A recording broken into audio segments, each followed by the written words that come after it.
How the Synagogue of Satan works in high places.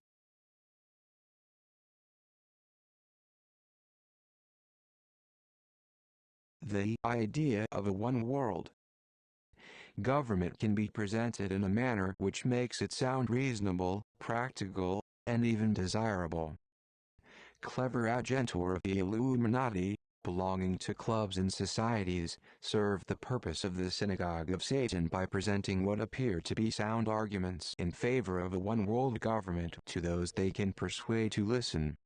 Very few of the rank-and-file members of the clubs and societies suspect that beyond the end of the primrose path of liberalism, purity, that leads to a one-world government is a precipice over which we are to be tumbled into the abyss of absolute slavery of body, mind, and soul.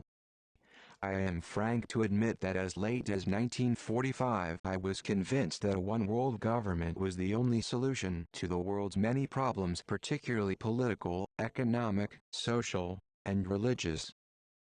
It wasn't until I came in personal contact with men who advocated and helped organize the United Nations organization that I began to suspect that something was wrong somewhere. When I was appointed to the staff of Naval Service Headquarters in 1944, as the author of 7 books already published, I was welcomed into the internationalist set.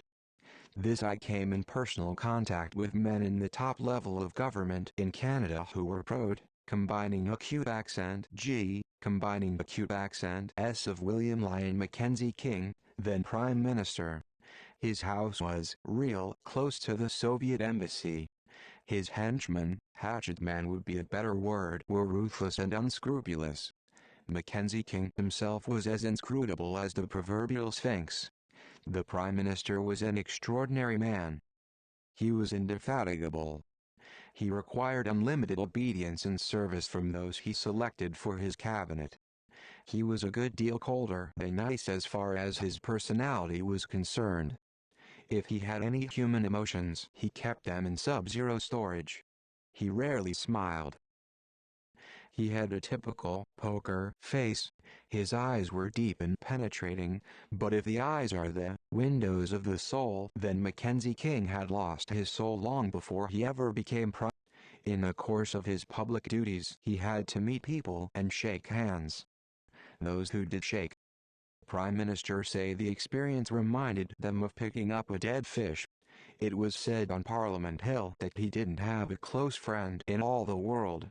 If there was an exception, it was his barber. And yet he had a secret power which enabled him to mesmerize the voters into voting him, and his Liberal Party, into power time after time for nearly a quarter of a century. He could command loyalty from his subordinates without giving friendship in return. He proved himself a radical during his days at Toronto University. He would set the tinder, supply the spark, cause a disturbance, and then leave others to take the blame. During his university days he was friendless, as he was later on in life. As one man who knew him when at university, and served him afterwards until he died, said in a puzzled tone of voice, if Mackenzie King did have a friend close enough to confide in, it must have been the devil. Another said, he was so steeped in international intrigue he didn't dare marry for fear he might talk in his sleep. While I was on the staff in Ottawa, I was carefully sounded out to determine if my loyalty to the British Crown was so pronounced that I wouldn't be likely to accept the idea of a one-world government, even if those who presented the idea emphasized the fact that national governments would be allowed to rule their own affairs. This presentation is so obviously a lie that I was extremely cautious from then on. Knowing that there was in existence a secret power which had used Nazism and intended to use communism to serve its own secret plans, and further its own ambitions to usurp undisputed world domination, I was determined to find out, if possible, who or what the secret power was. So I pretended to become an internationalist.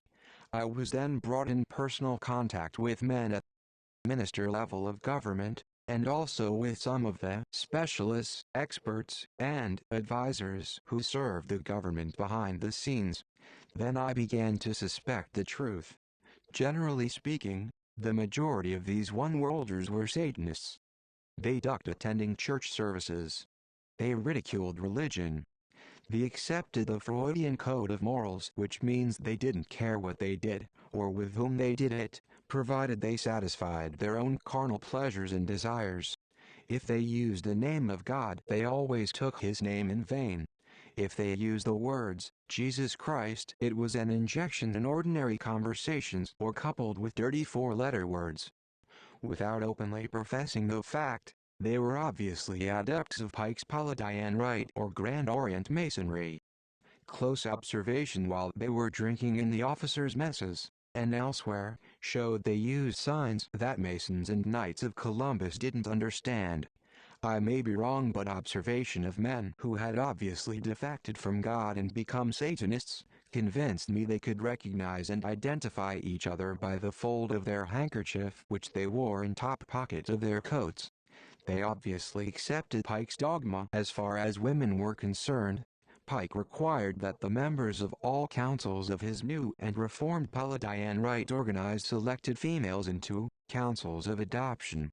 These women were to be used as the common property of the male members because, according to Pike's dogma, before a member became perfect, he had to obtain absolute control over the sentiments of the heart and desires of the flesh. He claimed that many men were led astray from the path of duty because they were weak enough to feel love and affection for women. He argued that in order for a member to become perfect, he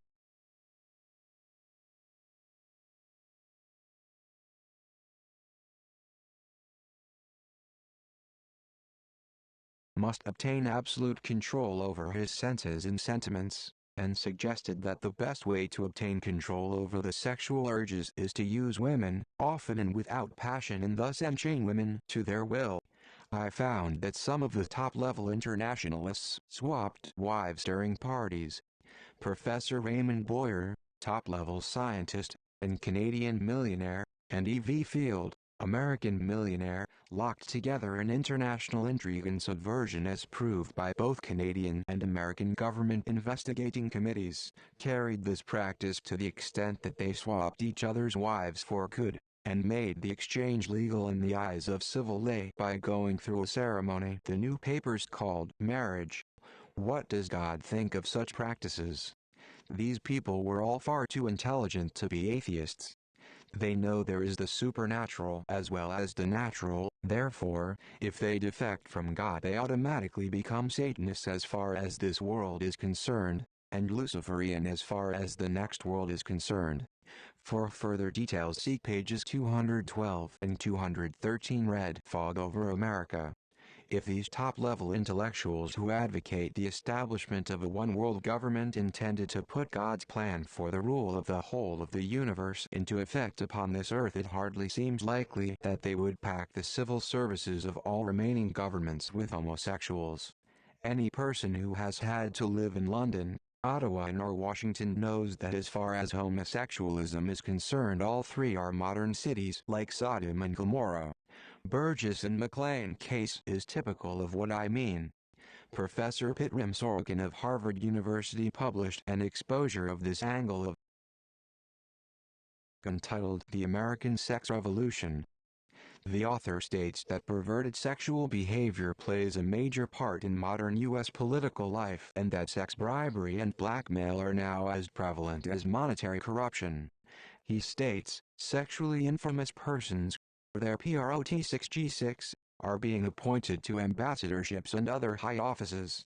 Profligates sometimes become popular mayors of metropolises, members of cabinets, or leaders of political parties. Among our political officials there is a vast legion of profligates, both heterosexual and homosexual. Our morals have changed so notably that continency, chastity, and faithfulness are increasingly viewed as oddities.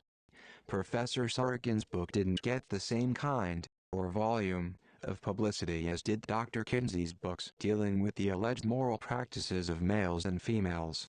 According to Satanism, it is perfectly right and proper to encourage moral turpitude in all classes of society, and at all levels of government, by convincing the public that abnormal sexual behavior is normal, and that the moral code accepted by civilized nations, based on the commandments of God and teachings of the Holy Scriptures, is old-fashioned and introduced by church and state for selfish purposes. But behind the building up of a wrong conception of sex, and its purposes as intended by God our Creator, is the satanic principle that the best revolutionary is a youth absolutely devoid of morals. When Lenin stated this as recorded in Pawns in the Game, he only confirmed what other Satanists had stated 100 times previously. It is Satanism, as it is direct from the top, which is responsible for the increase in juvenile delinquency, but those selected by the governments of the world to investigate this problem other than the right one. I have discussed the causes of juvenile delinquency with the heads of church and state in Canada since 1923, but the Synagogue of Satan has always proved strong enough to prevent any truthful public explanation of the cause and the purpose of those who direct the Luciferian conspiracy at the top. On the other hand, thousands of letters have been received from parents who read the red fog over America, thanking us for explaining the causes which produce the effect we term juvenile delinquency. They tell us they find it much easier to counteract evil influences when they can explain clearly and truthfully to their children the reason Satanists work so hard to wean young people away from God by teaching them lies regarding sex. I repeat again, there is nothing wrong, nothing degrading, nothing to be ashamed of in sexual relationship as intended by God, but a great deal is wrong when multitudes deify sex, the promiscuous worship of the human body, and cunningly and slyly make each succeeding generation of human beings believe premarital experience, every form of sexual depravity and vice, is absolutely normal, providing pleasure is derived from such indulgences, and that continency, chastity, and faithfulness are old-fashioned. The point I wish to make is this: the vast majority of men and women who sponsor and direct the campaign for a one-world government, other than communism, are just as bitterly opposed to God as are the communists. The vast majority who promote the idea that a one-world government run by Luciferian intellectuals, rather than atheistic communists, is the only solution to our problems are as devoid of morals as the proverbial mink. If they are against God and against atheistic communism, they must be Luciferian. Confirmation of the above opinion was obtained when I discussed the relationship of changing public opinion regarding morals and spiritual values, and the increase of juvenile delinquency with a top-level official of the Department of Health and Welfare in Canada. After a lengthy discussion, during which his attitude and facial expression showed he found it hard to believe that a man of my experience could still place spiritual values above material considerations, my companion literally snorted. "Well, what do you suggest we do? Clean every homosexual out of the civil service, and throw them in prison where they can indulge their queer ideas of pleasure to their heart's desire. Many of them are brilliantly minded men. When on the job they are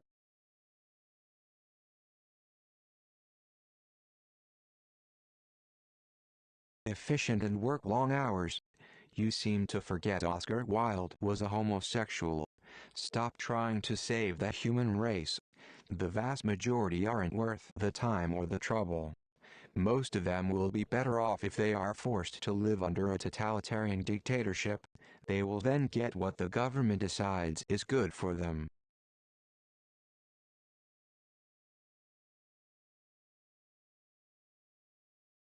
Because I expressed old-fashioned ideas regarding sin, morals, and marriage vows, some intellectuals I met decided I needed to have my mind clean. Exactly what Weishaupt said was to be done in 1776. I was brought in contact with the internationally famous specialist in mental health. This man was a graduate of the Freudian School of Psychiatry. He had studied in Vienna. He was on the staff of Dr. Broch Chisholm, who was Canada's Minister of Health and Welfare at the time. Chisholm afterwards became the first president of the UNO's health and mental health organizations. This man tried in a very friendly manner to change my ideas. I listened, I pretended to be interested, but I still remain to be convinced that God, who gave us the commandments, is wrong, and Luciferianism, which teaches the inversion of those commandments, is right. I read history, which mostly records wars and revolutions and therefore, the progress of the world revolutionary movement, to try to find out the cause which produced these destructive forces which result in such terrible sufferings. I thought at the time the lessons history teaches, if applied to past mistakes, could provide the solution to most of our problems. I was even then deceived into believing government was of the people, by the people, for the people. But a study of modern history showed that the younger generation is being taught to believe a pack of lies and deceits. Personal experience exposed this fact. When in the hospital in 1945, I laid on my back and pondered over this strange truth. People who write history are not ignorant or fools. If they deliberately published lies and deceits with the knowledge and consent of our governments, then they must have a definite purpose. It was then I began to obtain books which recorded hidden history, and I delved and dug deeper and deeper, with the cooperation of one of Canada's leading librarians, until I was able to learn about the double lives men like Weishaupt and Pike had led. But although I continued studying and reading, it was not until 1956, after Pons and the Red Fog had been published, that I finally realized that the Illuminati, whose secret plot and intentions I had exposed, were controlled at the top by the Synagogue of Satan. It wasn't until I was given information regarding Pike's dual personality, that I was able to dig up proof that the Synagogue of Satan is controlled by the high priest of the Luciferian creed. Once I had penetrated this secret, it became obvious that the wars and revolutions which plague the world today are part and parcel of the Luciferian conspiracy, and that all aspects of the world revolutionary movement are part of that conspiracy. Historians are restricted to recording events as they happen. They are not permitted to indulge in making deductions or surmises. My problem was to find out a way in which I could leave off recording history and obtain evidence which would enable me to project the course line, party line and communist and illuminist double talk into the future and onto its logical conclusion, the formation of a worldwide totalitarian dictatorship, and the imposition of the Luciferian ideology upon what is left of the human race. I could expose the conspiracy, its ultimate purpose, and objectives by quoting from the writings of Weishaupt, Mazzini, Pike, Lenin, Churchill, Roosevelt, and others, but I knew I would be accused of forgery and lunacy. I had to find documentary evidence. I had to find confirmation of the truth, as it had been revealed to me, in a book or among documents, which the greatest encyclopedists wouldn't dare to challenge. Then a strange thing happened. I was lying flat on my back on a fracture board. I had read everything within reach. I was tired thinking. I was bored. Then a thought entered my mind. I had read all the history one could get my hands on except Bible history. I asked for a Bible and a King James version was brought to me. I glanced through the pages wondering if I had the willpower and intestinal fortitude to wade through such an imposing volume.